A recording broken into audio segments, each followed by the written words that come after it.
Right. I know that title probably pissed a bunch of people off, but you know what? Hey, you're here now, so just hear me out. Because I recently picked up these. Now these are a pair of, let me get this right, unmarked Durango boots in black, second version with a rubber half sole. They just arrived all the way from Mexico. Now, why would I turn to a Mexican brand to cop a pair of boots that are as American as apple pie and questionable political decisions? We're going to answer all that for sure. And along the way, we are going to dig into the history of cowboy boots, the history of bootmaking in the US and in Mexico, and even take a closer look at how cowboy boots are made. While we're doing all this, we're going to have a review of these too.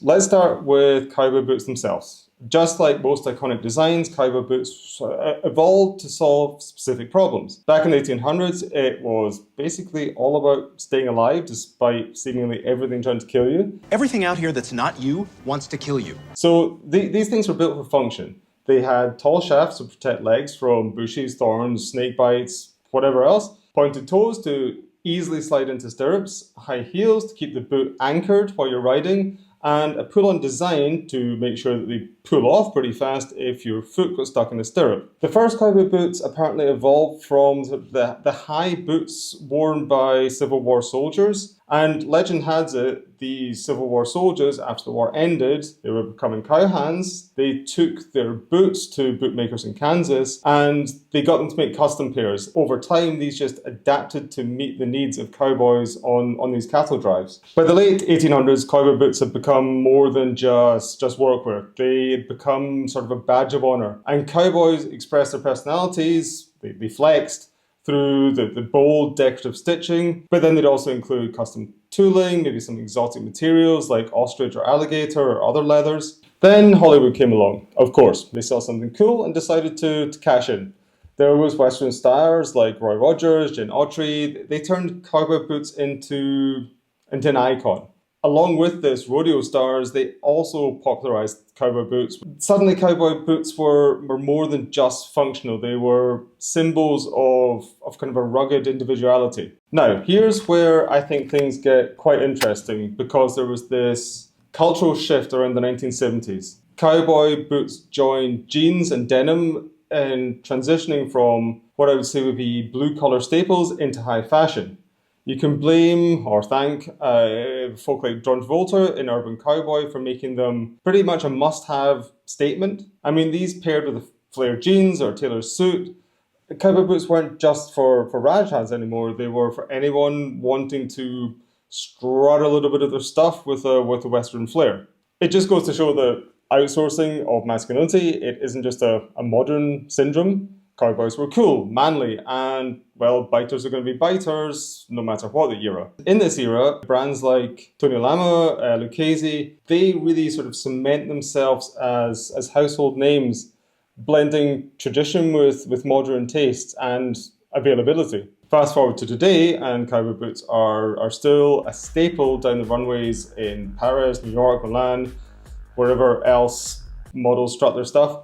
And designers like Ralph Lauren, Isabel Marantz, and Balenciaga, and I think probably basically anybody and everybody. Over the years, they've all tipped their hats to this classic piece of footwear. And now modern cowboy boots come in every single flavor. You've got your classical Western for the purists. You've got your roper boots with lower heels.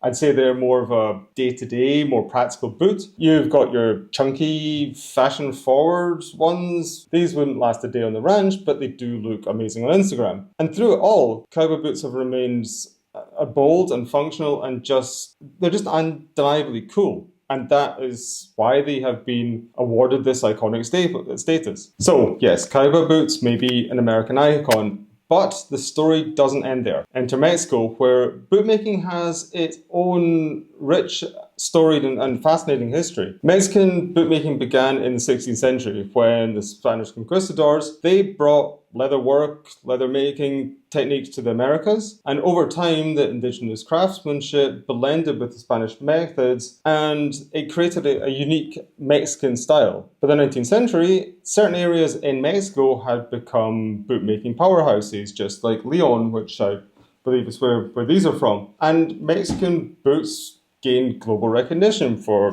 their durability, their intricate designs, and for the craftsmanship that was afforded by having these large industries in these specific areas. In the 70s and 80s, just as denim and cowboy boots were making that transition from workwear to more of a fashion statement, the US started outsourcing much of its garment and shoemaking industries to countries like Mexico or towards the Far East. And that just gutted America's domestic industry. Mexican artisans who were already masters of the craft, they stepped up.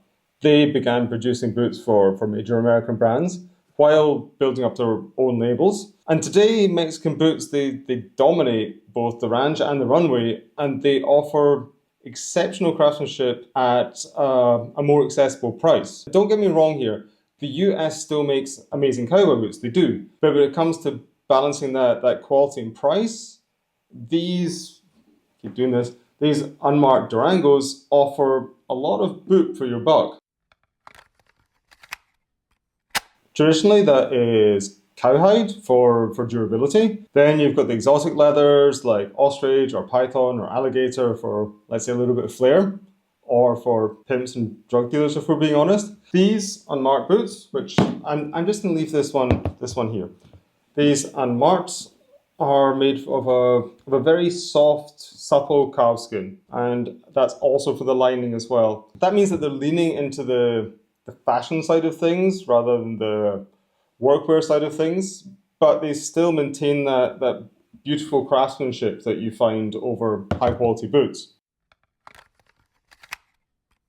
Step 2, the design. This is where the kind of balance between practicality and style are sort of leveled out. And the upper here, the shaft, sorry, this is where you can get a little bit of flair. This here has got pretty bold stitching and a very intricate design. I don't know if that's feathers or flames or whatever that is. Either way, it's stunning, it's cool, and it's extremely, extremely well done. Then that moves on to the toe shapes and the heel height. And these are chosen for a specific purpose. I think that these boots hit that sweet spot. I mean, as I said before, these are a little bit more towards the fashion side of things rather than the workwear side of things. And so they've got a moderately pointed toe with a pretty high heel, but not vertigo inducing. I'll put it this way. It's ideal for a middle-aged Scotsman in Berlin. In the third step, the leather is cut into the pieces that need to go into making the boot. So the shaft, the vamp, the counter, sole, and probably a bunch of other pieces I'm forgetting. Then they are shaped to be fit together seamlessly. It's kind of like assembling a leather 3D puzzle. When you've got all your puzzle pieces together, then step 4 starts. And this is where the cowboy boots pretty much come to life. You've got your decorative stitching, which I imagine, or I'm pretty sure will be done when the leather is still in its flat puzzle pieces. And then the functional stitching is the stitching that holds the boots together and reinforces everything. And in step 5, the sole and the heel are attached. The front of the sole here is attached using a Goodyear welt. That is very, very well known for being very durable and more importantly, or not more importantly, but very importantly, it's repairable. Here is a cool twist though. This is something I didn't know before I started doing the research for this video. Instead of nails to secure the sole onto the upper, they use wooden pegs. Why, you're wondering? Well, wood expands and contracts with the leather, and that adapts to the environment, it adapts to the moisture. So as the leather expands, the wooden pegs expand, so it doesn't expand around the nail, and that extends the boot's lifespan. The heel is built from stacked leather. It's shaped and it's finished by hand, and that is a true testament to the bootmaker's artistry. For final touches, the boots are polished, buffed, branded, and they're ready for the first steps. Right, hopefully now you understand a little bit more about why I went with these Mexican-made boots over an American-made pair.